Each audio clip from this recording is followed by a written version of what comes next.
శుభకార్యాలకు పూజార్ల కోసం వెతుకుతున్నారా? పూజారీస్.com లో అతి తక్కువ ధరలకే పూజార్లను ముందే బుక్ చేసుకోండి. వెంటనే కాల్ చేయండి. నమస్తే, వెల్కమ్ టు సుమన్ టీవీ. నేను మీ యామ్ని. ఈ 2024 సంవత్సరంలో అసలు ఈ 12 రాశుల వారికి ఏ విధంగా ఉంటుంది, ఈ విషయాలు మనకి తెలియజేయడానికి ప్రస్తుతం మనతో ఉన్నారు తొలి తెలుగు జ్యోతిష్య పండితురాలు, పంచాంగంకర్త డాక్టర్ ఈడుగంటి పద్మజారాణి గారు ఉన్నారు. వారితో మాట్లాడదాం. నమస్తే అండి. నమస్కారం. మరి ఈ 2024 సంవత్సరంలో అసలు 12 రాశుల వారికి అసలు ఏ విధంగా ఉంటుంది? ముందుగా మేషరాశి వారికి అండి, ఈ సంవత్సరం మొత్తం ఏ విధంగా ఉంటుంది? ముందుగా మనం ఈ విషయంలోకి వెళ్లే ముందు ఎప్పుడు కూడా 2024 సంవత్సరంలో మేషరాశి వాళ్ళకనే కాదు, మేషరాశి నుంచి మీనరాశి దాకా 12 రాశుల వాళ్ళకి అసలు ఈ సంవత్సరం ఎలా ఉంటుంది, దాంతోపాటుగా మనకి ఏమన్నా రెమెడీస్ కూడా అవసరం అవుతాయా అనే మొదలైన విషయాలని తెలుసుకోబోయే ముందు 1 by 1 మనం వెళ్ళబోతున్నాం. అందులో మొట్టమొదట మనం ఈ మేషరాశి గురించి తెలుసుకునే ముందు అసలు ప్లానటరీ పొజిషన్ ముందు మనం తెలుసుకోవాలి. జనరల్గా తెలుగు వాళ్ళు అనేటప్పటికీ మనం ఎంతసేపు కూడా పంచాంగం అది ఉగాదితో మొదలవుతుంది. కానీ ఇదేంటంటే మనం జనవరి నుంచి డిసెంబర్ దాకా ఇప్పుడు మనం మాట్లాడుకునేది ఈ జనవరి నుంచి డిసెంబర్ దాకా 2024లో అసలు మిగిలిన ప్లానటరీ పొజిషన్ కనుక మనం ఒకసారి అనుకుంటే దాని ప్రకారం మిగిలిన దానికి వెళ్ళొచ్చు. ముఖ్యంగా ఇందులో మనం నామనక్షత్రాల ప్రకారం తీసుకుంటాము, అలాగే దాంతోపాటుగా నక్షత్రాల ప్రకారం తీసుకుంటాము. అలాగే ఇప్పుడు మేషరాశి అని అడిగావు, అది మేషరాశి అయినా, మేషలగ్నమైనా, నామ నక్షత్రాలైనా, జన్మ నక్షత్రాలైనా ఇవన్నీ చూసుకుంటూ అంటే దాని రిలేటెడ్ పర్సన్స్ అవి చూసుకొని ముందుకు పెడతారు. అలాగే దీంట్లో తీసుకున్నట్లయితే మేషరాశిలో వచ్చేది మనకి అశ్విని, భరణి, కృత్తిక 1వ పాదం దాకా వస్తుంది. అంటే అశ్విని 4 నక్షత్రాలు, భరణి 4, కృత్తిక 1వ పాదం దాకా మనం ఇందులో తీసుకుంటుంటే 9 పాదాలతో ఇది కంప్లీట్ అవుతుంది. అలాగే దీంట్లో ఈ ప్రస్తుతం ఈ మేషరాశి వాళ్ళకి అనే కాదు, గురుడు ఎవరికైనా సరే సంవత్సరం అంతా కూడా ఏప్రిల్ ఎండింగ్ దాకా అంటే మే 1 దాకా మేషరాశిలో ఉంటున్నాడు. అలాగే మే 1 తర్వాత నుంచి సంవత్సరాంతం అంటే 2024 డిసెంబర్ దాకా తీసుకున్న ఆయన మనకి వృషభ రాశిలో ఉండడం జరుగుతుంది. ఇక శని భగవానుడిని తీసుకున్నట్లయితే ఈయన మనకి సంవత్సరం ప్రారంభం నుంచి ఎండింగ్ దాకా అంటే 2024 స్టార్టింగ్ నుంచి ఎండింగ్ దాకా కూడా తీసుకోవచ్చు. అది వచ్చి మనకు ఉండే స్థానం ఎప్పుడు కూడా మనకి కుంభరాశిలోనే ఉండడం జరుగుతుంది. ఈ రాహుకేతువులు 2 ఉన్నాయి. ఈ రాహుకేతువులను తీసుకున్నట్లయితే రాహు ఏమో మీనరాశిలోను, కేతు వచ్చి కన్యారాశిలోను. అంటే ఇది స్టాండర్డ్గా ఈ సంవత్సరం అంతా వెళ్ళే విధానం. ఇవి మాత్రమే మనం చూసుకోకుండా కొన్ని ముఖ్యమైన సందర్భాల్లో అంటే ఈ యొక్క వక్రించడాలు అనేవి జరుగుతాయి, గురుడు కానీ శని కానీ. అలాగే మొదటి భాగం, 2వ భాగం వీటిల్లో ఏ రాశికి ఎలా ఉంటుంది అన్నదాన్ని మనం ఇప్పుడు డీటెయిల్డ్గా చూసుకున్నట్లయితే మొట్టమొదటి ఇప్పుడు మనం మేషరాశి గురించి మాట్లాడుకుంటాం. ఈ మేషరాశి వాళ్ళకి స్టార్టింగ్ గురుడు జన్మరాశిలోనే ఉండడం జరుగుతుంది.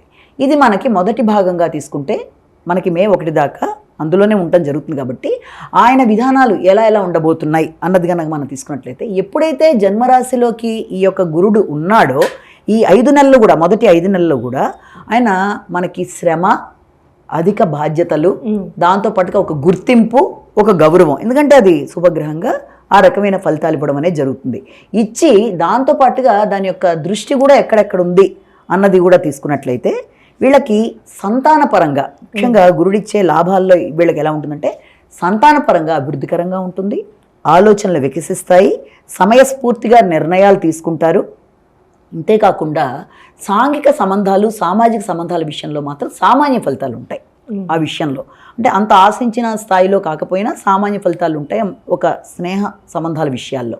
అయితే ఇక తండ్రికి సంబంధించిన అంశాలు కానీ, దాంతోపాటుగా పూర్వపుణ్యం అంటారు దాన్ని, దాంతోపాటు సంతృప్తి, ఈ స్థానాలు వచ్చేటప్పటికీ గురుడి యొక్క ప్రభావం వల్ల ఈ మేషరాశి వాళ్ళకి అవి బాగుంటాయి. అంటే ఓవరాల్గా ఈ మేషరాశి వాళ్ళకి మొదటి భాగంలో ఈ గురుడి యొక్క ఫలితాల్లో మనం తెలుసుకోవాల్సింది ఏంటంటే సంతానపరమైన అభివృద్ధి, ఆలోచనలు బాగుంటాయి, తండ్రి యొక్క ఆరోగ్యం బాగుంటుంది, అంతేకాకుండా సంతృప్తికరంగా పుణ్య కార్యక్రమాలు చేసుకుంటూ ముందుకు వెడతారు అన్న భావనని చేసుకుంటూ దానితో పాటుగా సామాజిక సంబంధాల విషయంలో కొంచెం సామాన్యంగా ఉంటుందని తీసుకుంటాం.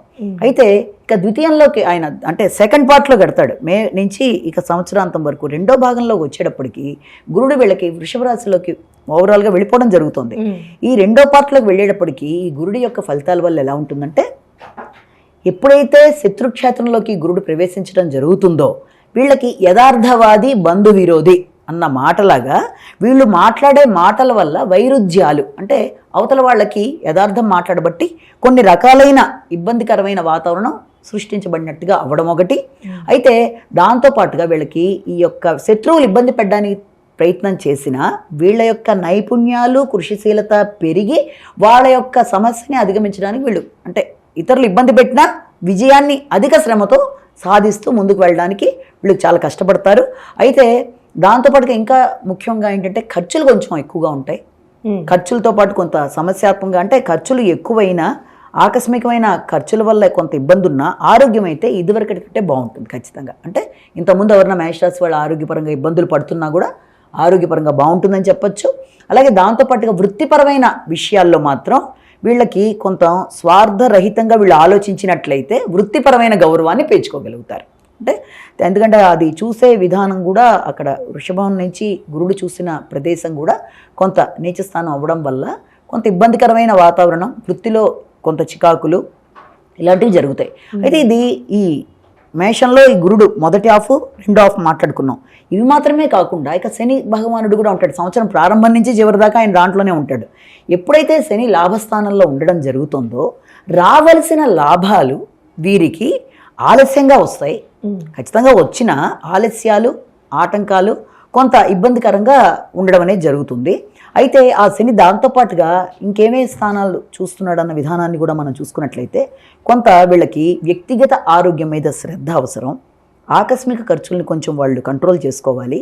ప్రతిదాని మీద కొంత అలసత్వం, కొంత బద్ధకాన్ని వదిలేయాలి. అంటే కొంత లేజినెస్లా ఉండకుండా ప్రతి విషయంలోనూ కొంచెం వాళ్ళు ఇది తీసుకొని ముందుకు వెళ్ళే పని ఒకటి చేసుకోవాలి. తర్వాత వీళ్ళ ఆలోచనలే కొన్నిసార్లు వీళ్ళకి కొంత ఇబ్బందికరంగా ఉంటాయి కాబట్టి సంతానం విషయంలో కానీ ఆలోచనల విషయంలో కానీ కొంచెం ఆలోచనలను సరిగ్గా తీసుకుంటూ ముందుకు వెళ్ళవలసిన అవసరం అయితే ఖచ్చితంగా ఉంది. అలానే ఇప్పుడు వివాహ ప్రయత్నాలు చేస్తున్న వాళ్ళకండి ఈ ఇయర్లో అసలు ఏ విధంగా ఉండొచ్చు వాళ్ళకి? మేషరాశి వాళ్ళకి వివాహ ప్రయత్నాలు చేస్తున్నప్పటికీ కూడా ఇందాక చెప్పాను సాంఘిక సామాజిక విషయాల్లో మొదటి భాగంలో వీళ్ళకి సామాన్య ఫలితాలు ఉంటాయి. అంటే సామాన్యంగా ఉంటుంది కాబట్టి ఆ విషయంలో మనం సామాన్యంగా ఉన్నా కూడా మన ప్రయత్న లోపం లేకుండా మనం ముందుకు వెళ్ళొచ్చు. అయితే ఇది సెకండ్ హాఫ్కి వచ్చేటప్పటికీ ఏదైనా కొంత ఆ విషయంలో మనకి ఫేవరబుల్గా స్టెప్స్ ముందుకెడతాయని అనుకోవచ్చు.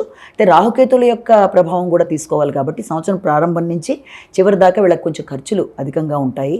తర్వాత ప్రయాణాలు ఒకటి ఎక్కువగా ఉంటాయి. అనవసరమైన వేస్టేజ్ ఒకటి ఎక్కువ ఉంటుంది. ఖర్చుల విషయంలో కొంత నియంత్రణ మాత్రం ఖచ్చితంగా అవసరం అవుతుంది. అయితే ఎక్కువ మనని ప్రలోభ పెట్టి ఇవి చేస్తాము అనే వాళ్ళకి తొందరపాటు లొంగకుండా జాగ్రత్త పడాలి. అలాగే విజయాల మీద వీళ్ళకి ఆసక్తి తక్కువగా ఉంటుంది. అంటే సక్సెస్ఫుల్గా ముందుకెళ్ళాలి, రోగనిరోధక శక్తిని పెంచుకోవాలి అన్న వాటి మీద అంటే దేని మీద వీళ్ళకి ఇంట్రెస్ట్ ఉండదు. ఒకలాంటి వైరాగ్య భావన, విజయం దేవుందిలే పర్లేదులే, కాంపిటేటివ్ స్పిరిట్స్ అనేవి తగ్గుతూ ఉంటాయి.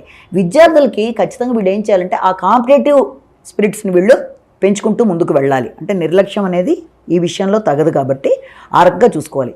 ముఖ్యంగా ఈ శని కుజులు అలాగే ఈ యొక్క రాహు కుజుడు కలిసిన టైంలో ఫస్ట్ హాఫ్లోనే వస్తుంది. ఇది కూడా ఈ మార్చి నుంచి మనకి ఏప్రిల్ ఎండింగ్ దాకా ఉండే టైంలో కూడా వీళ్ళు ముఖ్యంగా ఆశతో ఏదైనా భూముల మీద ఏదైనా రావాలి అని ఎదురు చూస్తున్నా ఆ విషయంలో కొంత ఇబ్బందికరంగానే ఉంటుంది. అంటే రావాల్సిన దాంట్లో కొంత ఇబ్బందికరమైన వాతావరణం ఉంటుంది. ఆశకి లొంగి ఇబ్బందులు కడతారు.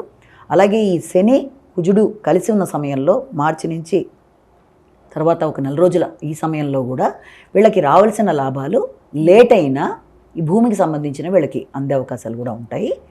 అంటే ఈ రాశి వారికి ఎలాంటి పరిహారం చేస్తే బాగుంటుంది? ఈ రాశి వాళ్ళకి ముఖ్యంగా తీసుకోవాల్సిన పరిహారం ఏంటంటే ఆదిత్య హృదయాన్ని వినాలి మొట్టమొదట. దాంతోపాటుగా దేనికంటే శత్రువుల మీద, తర్వాత ఆర్థిక అంశాల మీద, రుణాములకి సంబంధించిన విషయాల మీద వీళ్ళకి మంచి ఇది రావడానికి ఆదిత్య హృదయం వినడం అనేది ఖచ్చితంగా చేస్తే తప్పనిసరిగా మంచి ఫలితాలనే ఏర్పడతాయి. అలానే ఇప్పుడు విద్యార్థులకు కానీ వ్యాపారస్తులకండి ఈ సంవత్సరంలో వాళ్ళకి ఏ విధంగా ఉంటుంది? ఈ విద్యార్థులకి మొదటి హాఫ్ బాగానే ఉండేటప్పటికి ఉన్నా కూడా రెండో హాఫ్కి వచ్చేటప్పుడు కొంచెం ఎక్కువ శ్రమ పడాలి కాబట్టి ఖచ్చితంగా వీళ్ళు ఏం చేయాలంటే విద్యార్థులందరూ కూడా హైగ్రీవాయనమః అనే మంత్రం పఠించడం అనేది చేయడం చాలా అవసరం. విద్యలో ఇబ్బందులు లేకుండా ముందుకెళ్ళడానికి విద్యాపరంగా హైగ్రీవాయనమః మంత్రం చదవాలి. అలాగే ఇప్పుడు మనకు వచ్చేసి బిజినెస్ పీపుల్ అంటే వ్యాపారస్తులు కనుక మనం తీసుకున్నట్లయితే వాళ్ళకి ఈ సంవత్సరం కొంత ఇబ్బందికరంగా అంటే సహకారం తగ్గుతుంది. దానివల్ల ఇబ్బందికరమైన వాతావరణం అనేది ఏర్పడుతుంది. ఇక స్త్రీల విషయం తీసుకుంటే స్త్రీలకి బాగుంటుంది. అలాగే పొలిటికల్ లీడర్స్ని తీసుకుంటే వాళ్ళు మొదటి భాగం కంటే రెండో భాగంలో బాగుంటుంది. ఇక కళాకారులకి ఈ సంవత్సరం మొదటి హాఫ్ బాగుంటుంది, రెండో హాఫ్ బాగుంటుంది. చాలా చక్కగా తెలియజేశారండి. ధన్యవాదాలు. నమస్కారం.